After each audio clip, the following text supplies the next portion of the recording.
Ia dipaksa membunuh 10.000 harimau setiap hari, tetapi tidak pernah memakannya, karena ia adalah raja suku Yuer.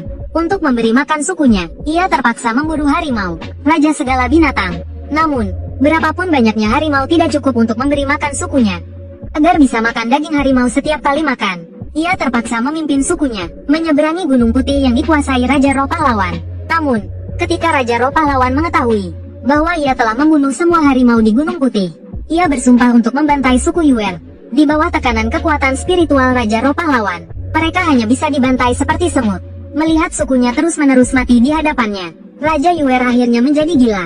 Ia hanya ingin sukunya bertahan hidup. Itulah sebabnya ia memburu harimau. Apa salahnya, kau, Raja Roh Pahlawan, sekarang membantai sukuku?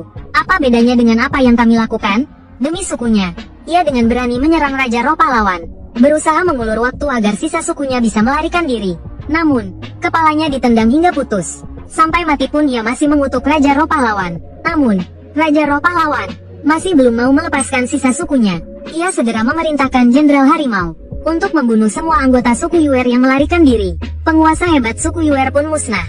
Semuanya awalnya berada di bawah kendali Raja Roh Pahlawan. Tetapi adiknya, Bai Mei, mengkhianatinya dan diam-diam menyelamatkan Raja Yuer.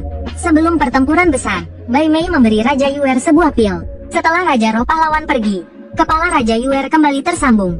Kemudian, seorang misterius muncul atas perintah Bai Mei dan membawanya ke kubu Gunung Merah, musuh Gunung Putih. Namun, Raja Yuer yang dibawa ke sana disiksa hingga lebih buruk daripada mati. Semestinya ia hanya perlu istirahat beberapa hari untuk pulih. Tetapi seekor siluman babi menggunakan obat untuk mengubahnya menjadi senjata perang setengah manusia setengah binatang. Ia tidak hanya menderita siksaan fisik, tetapi juga kehilangan ingatannya. Pada saat itu, Huang Yaoshi, orang misterius itu, menemukan Raja Yuer. Saat itu, kedua matanya telah dibutakan. Huang Yaoshi khawatir ia akan dibunuh siluman babi, dan membuatnya dimarahi Bai Mei. Maka, ia memberikan pil 6 rasa yang sangat berharga kepada siluman babi untuk menukar Raja Yuer agar bisa pergi dari sana hidup-hidup. Namun, saat Raja Yuer hendak keluar dari penjara, siluman babi itu menyebutkan sebuah nama yang akan membuatnya menyesal seumur hidup. Iblis Putih, Raja Roh Pahlawan. Tiba-tiba, Raja Yuer yang sudah pergi muncul kembali di belakang siluman babi. Meskipun kehilangan ingatannya, nama Raja Roh Pahlawan telah terukir di jiwanya. Ia sekarang terperangkap dalam kenangan sebelum kematiannya. Menganggap siluman babi itu sebagai Raja Roh Pahlawan, ia terus menggumamkan agar jangan membunuh sukunya lagi. Siluman babi yang merasa terganggu mencoba melepaskannya, tetapi bagaimanapun ia dipukul, ia tetap memegangi celananya. Akhirnya, ia hampir mencekik leher siluman babi itu. Siluman babi tiba-tiba kehilangan akal sehatnya. Ia ingin menghabisi Raja Sier dengan sihirnya. Namun tak disangka, Raja Sier semakin berani bertarung. Dan sekali lagi ia melukai siluman babi dengan parah. Siluman babi kehilangan muka di depan anak buahnya. Ia sangat marah dan menggertakkan giginya, ingin sekali membunuhnya. Ia lalu menyuruh anak buahnya untuk memutuskan manik-manik penyegel di lehernya. Melihat siluman babi akan serius, Huang Yaoshi segera melarikan diri. Karena ia tahu betapa mengerikannya siluman babi saat kembali ke wujud aslinya. Saat manik-manik itu diputuskan, seekor babi hitam besar bertaring muncul di hadapan Raja Sier. Ia mengangkat kaki babinya dan mulai memukul selama 1,5 menit. Pukulannya menghancurkan pinggang Raja Sier. Siluman babi lalu memerintahkan anak buahnya untuk membawanya dan melanjutkan pemukulan. Saat itu, Huang Yaoshi tahu ia tak bisa hanya menonton saja.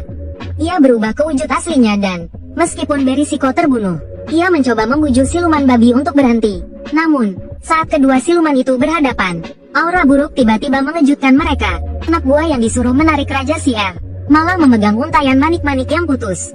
Saat itu juga, Raja Sier, yang juga telah berubah ke wujud aslinya, perlahan berdiri. Siluman babi yang ketakutan segera meminta Huang Yaoshi membawanya pergi. Namun, Huang Yaoshi sudah kabur. Saat menoleh, ia melihat Raja Sier hanya berjarak 0,01 cm darinya. Namun, mata Raja Sier telah meledak. Jadi ia tidak menyerangnya. Siluman babi memanfaatkan kesempatan itu untuk mundur diam-diam dan mencoba memanjat tangga untuk melarikan diri. Namun karena terlalu berat, tangga itu patah. Siluman babi ketakutan dan menoleh ke arah Raja Sier. Ia tahu ia tamat. Ia tak peduli lagi dengan pandangan anak buahnya dan melarikan diri. Sambil berlari, ia bersumpah akan membalas dendam. Namun tiba-tiba, sebuah cakar raksasa muncul di atas kepalanya. Raja Sier menekan kepala siluman babi dan menggigit ubun-ubunnya. Ia lalu melemparnya ke atas dan menyerangnya dengan ganas. Namun, siluman babi menunggu kesempatan ini. Ia menghindar dari serangan itu dan kaki babinya mengeluarkan api merah yang membara. Ia mengayunkan cakarnya ke kepala Raja Sier. Huang Yaoshi mengira Raja Sier pasti mati. Namun tak disangka, ia tidak takut api, dan menangkap kaki babi yang terbakar itu. Yang lebih mengejutkan lagi, matanya yang meledak tumbuh kembali. Ia lalu mencengkeram kaki babi yang panas itu, dan menusuknya ke kepala siluman babi. Dengan satu tamparan terakhir, ia membuat siluman babi pingsan. Saat Raja Sier hendak memenggal kepala siluman babi, Huang Yaoshi kembali muncul, tapi kali ini ia membujuk Raja Sier.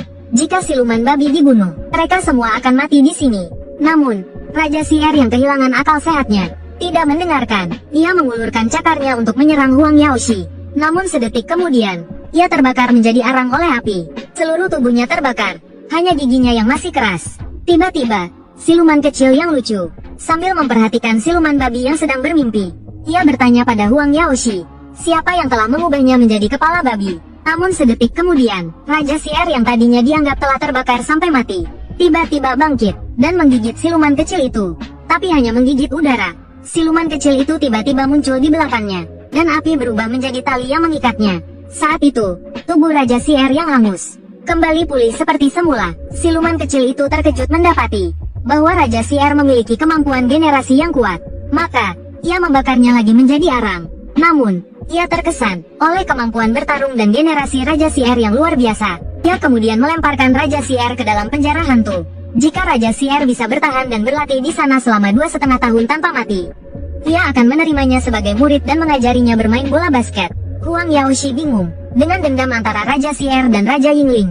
Maka, siluman kecil memutuskan, tidak lama lagi, dalam perang besar melawan Raja Yingling, ia akan memerintahkan Raja Sier memimpin pasukan iblis untuk menyerang Gunung Putih dan membalas dendam. Pernahkah kau melihat harimau yang bisa Wing Chun? Ia adalah raja gunung yang ditakuti, namun rela menjadi anjing penjaga. Ia tidak hanya membunuh semua binatang buas di dekat desa, tetapi juga membantai seluruh kelompoknya. Semua demi melindungi seorang anak aneh bernama Asi. Ayah Asi adalah mantan majikan harimau gunung itu. Setelah tewas dalam pertempuran, ia menitipkan Asi pada harimau gunung. Namun, Asi yang kehilangan perlindungan ayahnya, menjadi buruan para dewa dan iblis. Jejaknya ditemukan oleh seekor monyet. Monyet putih tahu untuk menangkap Asi, ia harus mengalahkan harimau gunung terlebih dahulu. Maka, ia membunuh manusia dan menciptakan banyak hantu dendam. Lalu, ia merasuki kelompok harimau gunung dengan hantu-hantu itu, meningkatkan kekuatan mereka sekaligus mengendalikan mereka. Monyet putih mengendalikan kawanan harimau untuk menyerang harimau gunung, berniat mengalahkannya dengan kekuatan kelompok. Namun, ia meremehkan kekuatan harimau gunung. Menghadapi aura ganas kawanan harimau, harimau gunung tetap tenang seperti seorang raja. Dengan satu tamparan, ia menjatuhkan harimau yang menyerangnya. Lalu, ia menerjang masuk ke kawanan harimau, dan dengan kekuatan tak tertandingi, ia menekan kawanannya. Ia mencoba membangunkan kawanan harimau yang terkendali, dan berhasil membangunkan beberapa dari mereka. Namun, saat ia menyuruh harimau yang sadar untuk pergi, monyet putih tiba-tiba mengendalikan kawanan harimau untuk menggigit mereka semua sampai mati. Harimau gunung pun marah besar, dan bersumpah untuk membunuh monyet putih dan seluruh kelompoknya. Monyet putih kemudian mengubah strateginya. Ia mengendalikan kawanan harimau untuk menerjang dan membatasi gerakan harimau gunung. Lalu, ia menyuruh harimau lain masuk ke desa untuk mencari Asi, dan berhasil menemukan Asi, yang disembunyikan oleh seorang wanita. Maka, ia segera memerintahkan kawanan harimau yang sedang menekan harimau gunung untuk menangkap Asi. Namun, ia mendapati semua harimau telah dibunuh oleh harimau gunung. Monyet putih segera menyuruh harimau untuk membawa Asi pergi. Saat itu, harimau gunung mendengar teriakan minta tolong wanita itu, dan ingin menolongnya. Namun tiba-tiba, sebuah cakar harimau yang besar menghalanginya. Seekor harimau yang lebih besar dari Sanjun muncul. Ia menatap Sanjun dengan ganas. Monyet putih itu tertawa puas. Harimau itu adalah Wuke, pemimpin kawanan harimau. Satu-satunya harimau yang mampu menandingi Sanjun. Wuke mengayunkan cakarnya yang tajam dan menyerang dengan ganas. Ia bertarung imbang dengan Sanjun, bahkan sedikit lebih unggul. Sanjun masih mencoba menyadarkan Wuke, namun, ia malah diserang lebih ganas. Sanjun terpaksa menggunakan jurus Wing Chun untuk bertahan, tapi kepalanya tetap ditahan oleh Wuke. Lehernya digigit. Monyet putih mengira Sanjun telah kalah. Padahal, itu adalah rencana Sanjun. Tiba-tiba Sanjun bangkit. Ia membanting Wuke ke tanah. Saat Wuke menggigitnya lagi, Sanjun memutar kepala dan menggigit Zanggui di punggung Wuke. Ia merobek Zanggui. Tanpa kendali Zanggui, Wuke kembali sadar. Ia bertanya pada Sanjun apa yang terjadi. Sanjun menyuruhnya pergi. Namun saat itu, Wuke menyuruh Sanjun untuk lari. Seorang Sawujing muncul. Ia menyerang dengan tongkatnya. Wuke terbunuh seketika. Sanjun dipukul hingga muntah darah. Raja hutan yang perkasa dipukuli seperti anjing oleh Sawujing. Sahabatnya dibunuh dengan tusuk gigi. Kekuatannya pun tak berarti. Ia tak mampu melawan Sawujing. Mata kanannya dibutakan. Ia dipukuli habis-habisan hingga tak berbentuk, seperti mengangkat anjing kecil. Sawujing bersiap membunuhnya. Harimau itu berusaha melawan mati-matian untuk melarikan diri. Bahkan cakarnya melukai kedua tangan Laosa. Melihat lukanya, Laosa langsung marah besar. Dia menendang hingga pinggang harimau itu patah. Kemudian kedua tangannya mencengkeram kepala harimau. Sebuah serangan lutut langsung melumpuhkannya. Harimau itu tergeletak tak sadarkan diri di genangan darah. Saat Laosa merasa belum puas bermain, harimau itu malah menggertakkan gigi dan berdiri lagi, membuat Laosa kagum dengan kemampuan pemulihannya. Harimau itu kembali mengambil posisi menyerang. Namun Laosa menyarankan agar dia menyerah sekarang, supaya bisa dibiarkan hidup. Namun harimau itu hanya membalas dengan tatapan tajam. Melihatnya keras kepala, Laosa langsung marah. Dia mengambil tusuk gigi kecil yang membunuh saudara harimau itu, dan mulai mengasahnya tajam dengan kukunya. Kali ini dia benar-benar berniat membunuh. Namun dia lupa bahwa harimau adalah pemburu alami. Semakin parah luka mereka, semakin besar tekadnya. Harimau itu dengan satu cakar mematahkan tusuk gigi. Serpihan hampir menusuk jantung Laosa. Tidak peduli berapa kali Laosa melemparnya, harimau itu selalu kembali menyerang dengan cepat. Serangan balasannya yang ganas melukai Laosa parah. Pada saat itu, Laosa mulai menyadari ada yang salah. Harimau itu justru semakin kuat dalam pertarungan, dan bahkan lukanya sudah sembuh. Laosa tidak lagi berani meremehkan, karena harimau itu sekarang, ia sudah cukup kuat untuk mengalahkannya. Namun, luka-lukanya sembuh seketika. Semangat juang Laosa membara. Ia melesat ke depan Sanjun, menyerangnya dengan cakar tajamnya. Saat Sanjun menghindari serangan, Laosa melancarkan tendangan salto yang mengenai punggungnya. Namun, Sanjun membalas dengan serangan yang lebih ganas ke arah Laosa. Sekali cakar, Laosa terbanting ke tanah. Saat Laosa menangkap kepala harimau itu dan mencoba menghancurkannya dengan tinjunya, tulang kaki di tangannya patah lagi. Tinjunya yang kuat hanya mengenai udara. Sanjun tidak menyia-nyiakan kesempatan ini. Satu tamparan hampir membuat kepala Laosa terlepas. Laosa memegang lehernya yang hampir patah dengan tak percaya. Namun, ia tidak peduli dengan lukanya yang hampir fatal. Ia hanya menatap nyeri tasbih yang berserakan di tanah. Sanjun menerkam lagi saat Laosa tertegun. Ia ingin menggigit putus lehernya, tapi Laosa tidak menghiraukannya. Ia malah menyuruh Sanjun untuk lari sejauh mungkin.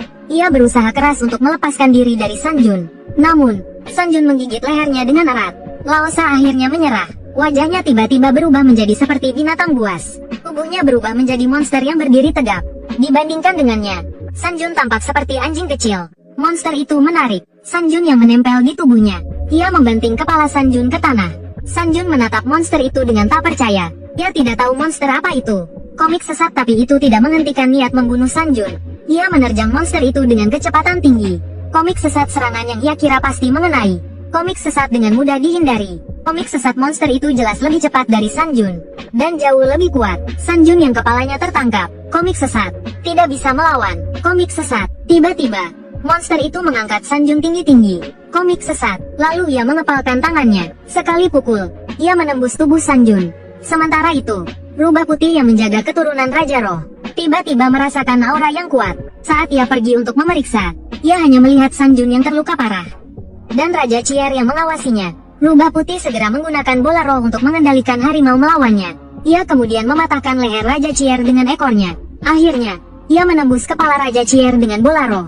Namun, saat rubah putih mengira ia telah mengalahkannya, Raja Cier bangkit setelah membunuh semua harimau. Luka di lehernya telah sembuh dengan cepat. Rubah putih menyadari alasan Raja Cier bisa bangkit kembali adalah karena ada serangga gu di dalam tubuhnya. Jadi, rubah putih menahan satu serangan, lalu mengarahkan bola roh ke Raja Cier. Bola roh menembus dada Raja Cier. Raja Cier mengejek, mengatakan bahwa ia tidak akan mati meskipun ditusuk ratusan kali. Namun sedetik kemudian, ia menyadari bahwa luka tusukan tidak sembuh. Ternyata, bola roh tadi mengincar serangga gu di tubuh Raja Cier. Dengan matinya serangga gu, Raja Cier kehilangan kemampuan regenerasinya. Rubah putih memanfaatkan kesempatan ini. Ia mengendalikan harimau mati untuk menyerang tanpa henti. Saat Raja Cier hampir kalah, matahari terbit. Rubah putih menatap sinar matahari yang menyilaukan dengan putus asa. Sihirnya lenyap terkena sinar matahari. Harimau yang mengendalikan Raja Cier tiba-tiba berubah menjadi ribuan pabrik. Di saat-saat terakhir, Raja Cier berhasil lolos dari maut. Tapi dia tidak melanjutkan pertarungannya dengan rubah putih. Ia bergegas menuju tempat persembunyian keturunan Raja Roh Pahlawan. Namun, ia mendapati tempat itu sudah didahului orang lain.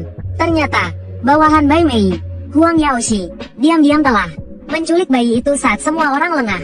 Saat Raja Chier hendak mengejar Huang Yaoshi, tiba-tiba muncul aura yang membuatnya gemetar ketakutan. Sementara itu, rubah putih, untuk menyelamatkan San Jun yang terluka parah, mentransfer mutiara roh kepadanya. Tanpa mutiara roh, rubah putih akan menjadi rubah biasa. Untuk menghindari masalah di kemudian hari, Raja Chier memutuskan untuk membunuh San Jun, karena aura itu terlalu kuat. Tapi saat ia mendekati San Jun, ia menyadari aura itu bukan berasal darinya. Seekor harimau humanoid seperti tank muncul di hadapannya. Raja Chier mengenalinya sebagai Wuke, Raja Gunung Putih, bawahan Raja Roh Pahlawan. Ia dapat berubah menjadi humanoid saat merasakan aura Raja Roh Pahlawan. Ia lebih kuat dari Raja Harimau San Jun.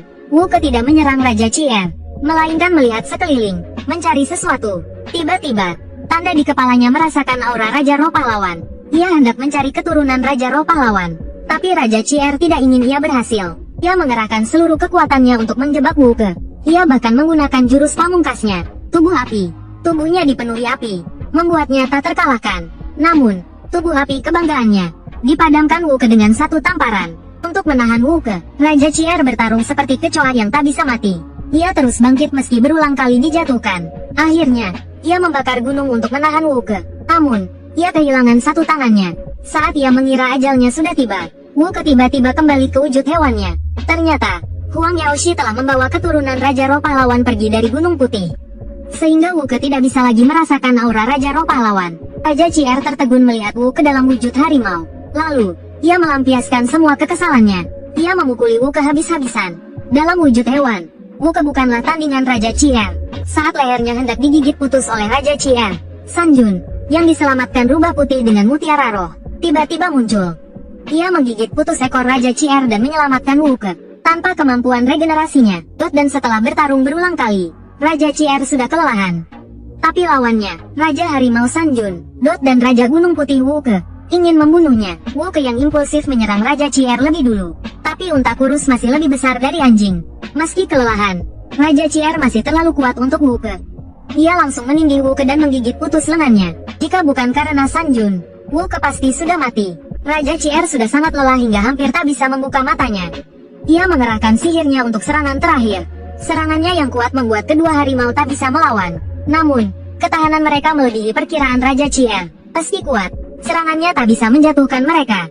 Seiring waktu, tenaga Raja Chier semakin melemah. San Jun memanfaatkan kesempatan itu dan menggigit Raja Chier.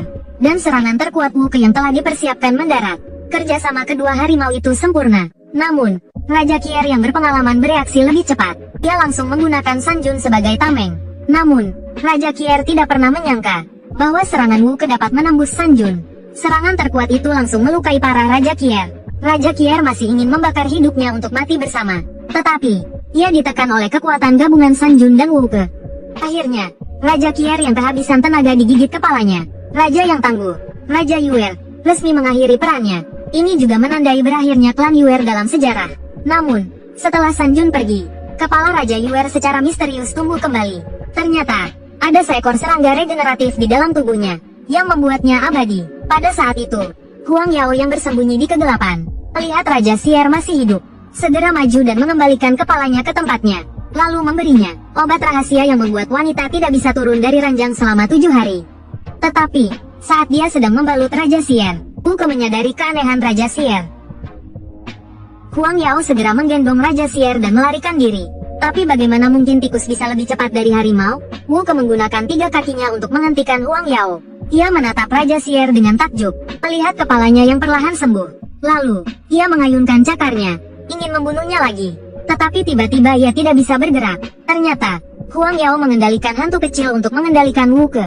Lalu, saat ia ingin merasuki Wuke sepenuhnya, ia menyadari bahwa hantu kecil itu tidak bisa masuk ke tubuhnya. Bahkan, hantu kecil itu menghilang karena aura yang dipancarkan Wuke.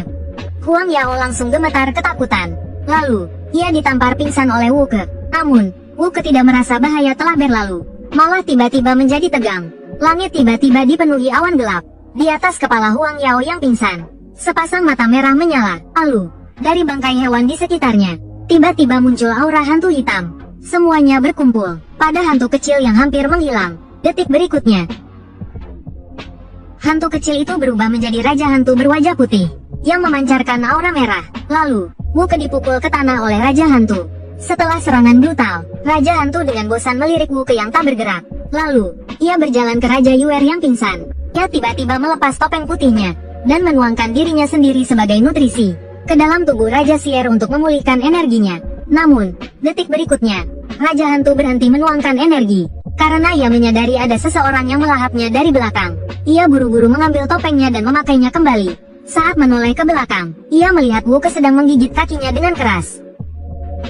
Tidak peduli bagaimana raja hantu menyerangnya, Wuke tetap menggigit kakinya dan tidak melepaskannya. Akhirnya, ia menelan setengah tubuh raja hantu ke dalam perutnya. Raja hantu langsung ketakutan dan berteriak memanggil ibunya. Akhirnya, ia harus melepaskan bagian bawah tubuhnya untuk melepaskan diri dari Wuke. Wuke yang sudah kenyang kembali pulih sepenuhnya. Dengan satu tamparan, ia hampir membuat raja hantu kehilangan jiwanya. Pada saat itu, raja hantu tiba-tiba melepaskan aura merah ke seluruh penjuru. Aura hantu yang tak terhitung jumlahnya kembali mengisi tubuhnya. Melihat itu, Wuke menjulurkan lidahnya dan air liurnya menetes. Saat raja hantu sedang marah-marah, tiba-tiba, cakar harimau beraura biru muncul. Cakar itu langsung menghantam raja hantu yang lengah ke dalam tanah. Wuke lalu berjalan menuju Huang Yao dengan penuh amarah. Huang Yao masih mengumpulkan roh-roh jahat. Ia terus menyerang Wuke. Namun, semua serangannya dihancurkan oleh Wuke dalam sekejap. Wuke menerjang Huang Yao, siap menghabisinya. Tapi tiba-tiba kepalanya ditahan oleh Huang Yao. Detik berikutnya, mata Huang Yao memancarkan api merah darah. Api hantu memenuhi langit dan membakar tubuh Wuke. Api itu akhirnya menyelimuti Wuke, membentuk bola api raksasa. Wuke meraung kesakitan. Saat Huang Yao hendak menyerang lagi, berniat untuk benar-benar menghabisi Wuke, ia tiba-tiba terkejut. Di dalam api hantu, dahi Wuke tiba-tiba memancarkan cahaya terang. Cahaya itu adalah tanda khusus Wuke dalam wujud manusianya. Tangan Huang Yao tiba-tiba terbakar oleh api biru. Mata merah di ubun-ubunnya juga meraung kesakitan. Lalu, mata itu benar-benar menghilang. Wuke muncul dari api hantu. Namun, serangannya yang telak meleset. Raja Yuer tiba-tiba bangun dan menghalangi Wuke. Kedua musuh bebuyutan itu pun bertarung. Mereka saling pukul dengan satu tangan yang tersisa. Namun, Raja Sier akhirnya lebih unggul. Tapi tiba-tiba Wuke mengincar titik lemah Raja Sier. Setelah menerima pukulan keras, Wuke menamparkan Raja Yuer di kepalanya yang belum sepenuhnya sembuh. Hampir saja kepalanya putus lagi. Lalu, Wuke menekan Raja Sier yang tak berani bergerak dan terus memukulinya. Saat Raja Yuer hampir tak tahan, Huang Yao tiba-tiba mengingatkannya untuk memakan hantu di dalam tubuh Wuke. Raja Sier pun mengerahkan seluruh tenaganya untuk menekan Wuke, lalu menggigit punggungnya. Ia melahap roh jahat di dalam tubuh Wuke. Wuke langsung melepaskan diri dari Raja Sier. Namun, semuanya sudah terlambat. Wuke terkejut mendapati luka Raja Yuer telah sembuh. Yang lebih mengejutkan Wuke, saat itu, ia tiba-tiba merasa lemah. Bahkan bernapas pun terasa sulit. Ternyata, sebagai Raja Harimau Putih, Wuke tidak bisa meninggalkan Gunung Putih. Sebelumnya, hantu di dalam tubuhnya meningkatkan kekuatannya sehingga ia bisa pergi. Tapi setelah hantu di tubuhnya dihancurkan, efek samping meninggalkan Gunung Putih pun muncul. Huang Yao segera menyuruh Raja Sier menghabisi Wuke, tapi Raja Yuer hanya meliriknya. Ia teringat kekuatan Wuke dalam wujud manusia, dan pergi begitu saja, meninggalkan Wuke. Huang Yao bingung, kenapa Raja Sier melepaskan Wuke saat ia hendak menghabisi Wuke. Untuk mencegah masalah di kemudian hari, Wuke tiba-tiba menahan rasa sakit dan menggertakkan giginya. Ia mengerahkan sisa tenaganya untuk menyerang Raja Sier. Raja Sier harus mengorbankan tangannya yang tersisa untuk menahan serangan itu. Lalu, sebuah pohon patah muncul dari debu. Wuke memanfaatkannya dan memukulnya hingga terlempar. Namun, detik berikutnya Raja Yuer menggigit ranting pohon yang tajam dan menerjang keluar. Pohon patah itu menusuk tubuh Wuke. Wuke memuntahkan darah. Namun, ia masih berusaha mengangkat cakarnya untuk melawan. Melihat itu, Raja Sier kembali menekan Wuke dengan pohon patah. Lengan Wuke akhirnya terkulai lemas. Ia perlahan menundukkan kepalanya yang pantang menyerah. Tiba-tiba, tatapannya menjadi tajam. Ia membiarkan pohon patah menembus lukanya, lalu menggigit Raja Sier, mengumpulkan seluruh sisa tenatnya di cakarnya. Dengan segenap kekuatan terakhirnya, ia menyerang Raja Sier. Namun sayangnya, meskipun wajah Raja Sier hancur, ia masih hidup. Ia mengeluarkan obat yang belum ditelannya dari mulutnya, memberikannya kepada Huang Yao yang terluka parah dan pingsan. Lalu ia jatuh tersungkur ke tanah. Sementara itu, Wuke mencapai akhir hayatnya. Kenangan masa lalunya yang bahagia berputar di benaknya. Wuke sang Raja Harimau akhirnya menutup matanya. Namun, jiwanya diambil oleh Huang Yao yang telah siuman. Akhirnya, Huang Yao membawa Raja Xi'er pergi ke kejauhan. Dia adalah penakluk harimau yang telah berlatih selama 2,5 tahun. Tetapi jatuh cinta pada siluman rubah dan memiliki seorang anak. Namun, saat dia pergi ke Jinnyanggang untuk menaklukkan harimau, rumahnya diserang oleh sekelompok harimau. Istrinya terpaksa menunjukkan wujud aslinya dan melawan mati-matian. Tetapi tidak mampu melawan Raja Xi'er dan hampir mati. Bahkan Raja Harimau Sanjun pun bukan tandingannya. Siluman rubah mengorbankan mutiara rohnya untuk menyelamatkan Sanjun dan berubah menjadi rubah biasa. Ia memohon Sanjun untuk melindungi anaknya. Namun, saat Sanjun tiba, anaknya telah hilang. Ketika Ahong mendengar kabar buruk itu dan pulang, hanya ibunya yang masih hidup. Untuk mencari istri dan anaknya, ia membelah perut semua harimau, tetapi tidak menemukan mereka. Kemudian, ia mendengar dari tetangganya bahwa seekor harimau bermata biru pernah datang ke rumahnya. Ahong mengira Sanjun telah menculik anaknya. Jadi ia membawa pedangnya untuk menyelamatkan anaknya. Ia mengikuti jejak kaki harimau, mendaki gunung dan melewati lembah untuk mengejar Sanjun. Namun, ia melihat Sanjun sedang mengikuti seekor rubah putih kecil. Saat ia mengejar dengan pedangnya, Sanjun telah menghilang. Hanya rubah putih itu yang tersisa, mencari sesuatu. Namun, saat Ahong melihat rubah putih itu, ia merasakan keakraban yang aneh. Ia mengikuti rubah putih itu tanpa sadar. Lalu ia dibawa ke sebuah tebing. Rubah putih itu mengendus-endus lalu menatap Ahong. Ahong menatap ke bawah tebing dengan bingung. Namun, saat ia turun, ia menemukan makhluk setengah manusia yang terluka parah. Ahong langsung mengenalinya. Ia pernah melihatnya membawa keranjang punggung keluar dari desa. Ia curiga makhluk itu telah membawa anaknya. Ia bertanya, "Mana keranjang punggungmu? Apakah kau pernah melihat harimau bermata biru?" Makhluk setengah manusia itu terkejut, lalu tersadar. Ia sedang mencari anak yang dititipkan Tuan Huang Yaoshi kepadanya. Ternyata, anak Ahong telah diculik oleh seekor monyet putih. Monyet putih itu hanya ingin membawa anak Raja Roh Harimau Yingling. Namun, ia tidak bisa membedakan kedua anak itu. Jadi ia membawa keduanya. Lalu ia memerintahkan makhluk setengah manusia itu. Mereka dikirimkan kepada Bai Wei, adik Raja Roh Pahlawan. Tetapi di tengah perjalanan diserang oleh sekawanan serigala.